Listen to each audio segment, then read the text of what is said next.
76,000 crore rupees के investment का Wadhawan port में अयोध्या जी के सर्वांगीण विकास के लिए मेजर रिंग रोड का act east policy Guwahati bypass Nashik पाटा से खेर पुणे में जयपुर और रांची के वो है गुजरात में खरड़ तीसा महसाणा वेस्ट बंगाल में खड़गपुर से मोरेग्राम का आगरा से ग्वालियर कानपुर के चारों तरफ 6 लेन रिंग रोड।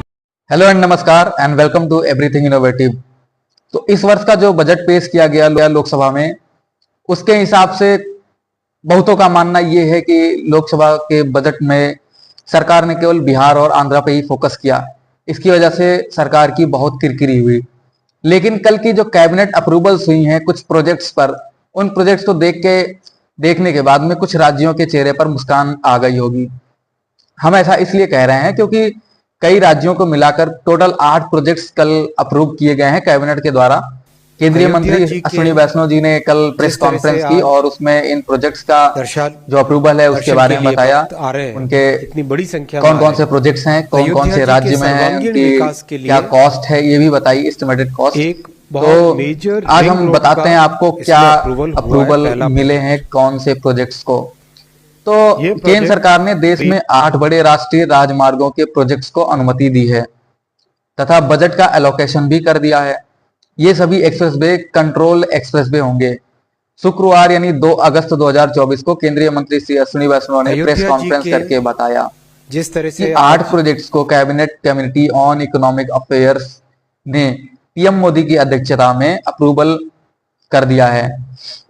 श्री वैष्णव ने बताया कि ये प्रोजेक्ट्स टोटल 935 किलोमीटर की लेंथ के होंगे और इनके लिए अप्रोक्सीमेट 50,000 करोड़ रुपए का इन्वेस्टमेंट है जो इनकी कॉस्ट आएगी, एस्टिमेटेड कॉस्ट।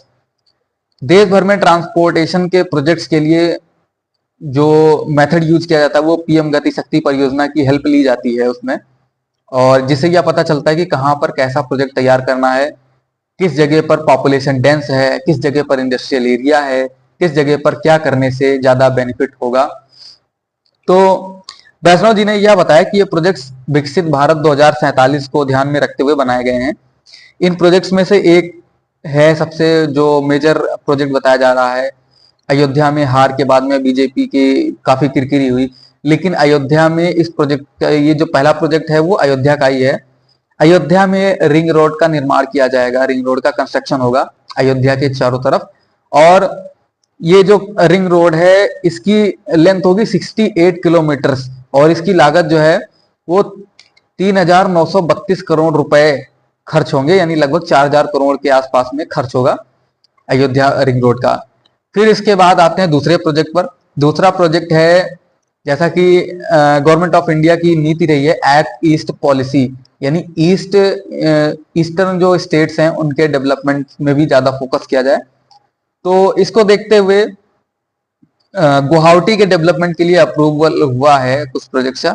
यह प्रोजेक्ट भी गुवाहाटी बाईपास में, गुवाहाटी जो बाईपास है और कुछ एग्जिस्टिंग रोड्स को मिलाकर एक रिंग रोड तैयार किया जाएगा वहां भी।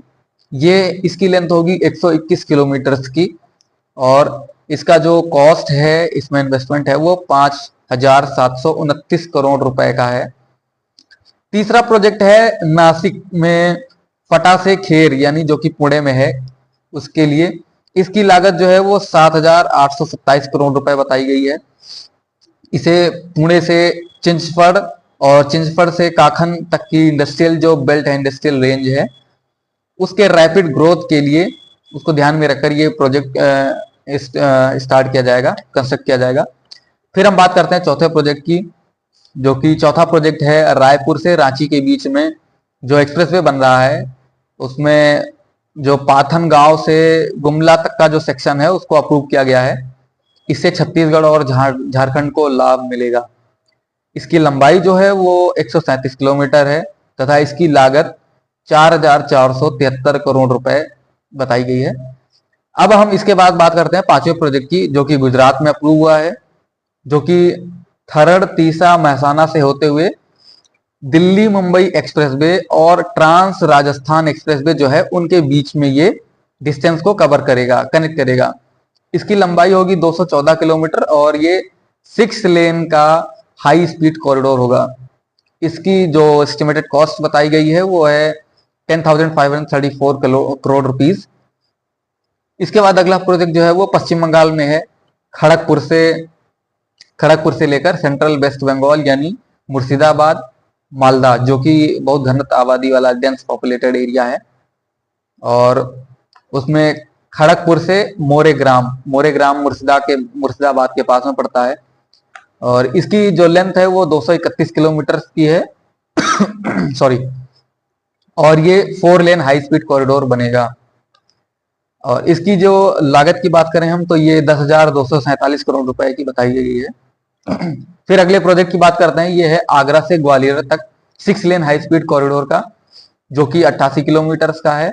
और इसकी जो लागत बताई गई है वो 4613 करोड़ रुपए बताई गई है। इससे उत्तर प्रदेश व मध्य प्रदेश को ये एक्सप्रेसवे जोड़ेगा।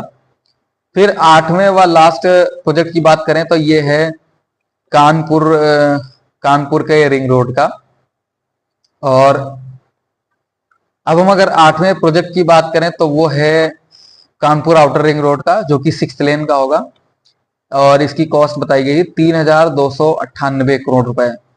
श्री बैस्टो ने बताया कि कानपुर में डेडिकेटेड फ्रेट कॉरिडोर बनने के बाद से वहां इंडस्ट्रियल कॉरिडोर और इंडस्ट्रीज के डेवलपमेंट में काफी तेजी आई है। और यह रिंग रोड जो है वो कानपुर के विकास में सहायक होगा। और श्री वैष्णव ने यह भी बताया कि ये 8 प्रोजेक्ट जो है वो करीब टोटल एस्टिमेटेड कॉस्ट जो है वो 50,000 करोड़ के आसपास में है। तथा इनसे करीब जो एम्प्लॉयमेंट जनरेशन की बात की जाती है कहीं ना कहीं हर जगह पर प्रत्यक्ष या अप्रत्यक्ष रूप से, तो एम्प्लॉयमेंट जनरेशन के लिए उन्होंने बताया 4.5 करोड़ मैन डेज का रोजगार जो है वो पैदा होगा इसमें। मंत्री ने यह भी बताया कि इन प्रोजेक्ट्स में जो जमीन अधिग्रहण को कम करने की कोशिश की गई है। यानी कि आपने देखा होगा जो भी नए नए प्रोजेक्ट्स बनते हैं उन प्रोजेक्ट्स में जमीन का अधिग्रहण काफी ज्यादा होता है। इससे काफी लोगों को दिक्कतों का सामना करना पड़ता है, कुछ पलायन भी होते हैं और कहीं पे और भी तमाम तरह की समस्याएं आती हैं। तो इन समस्याओं से निपटने के लिए सरकार ने ये कोशिश किया गया है कि जितना कम से कम हो सके जमीन का अधिग्रहण कम से कम किया जाए। यानी जो ग्रीनफील्ड एक्सप्रेसवे, ग्रीनफील्ड हाईवेज होते हैं उनको ना बना के ब्राउनफील्ड एक्सप्रेसवे हाईवे बनाया जाए। ब्राउनफील्ड में ये होता है कि जो एग्जिस्टिंग हाईवेज होते हैं उन्हीं को डेवलप किया जाता है, उन्हीं को चौड़ा किया जाता है और उनकी जो डेवलपमेंट में थी, तो ब्राउनफील्ड में ये फायदे होते हैं। तो आशा करता हूँ आपको ये वीडियो इंफॉर्मेटिव लगी होगी।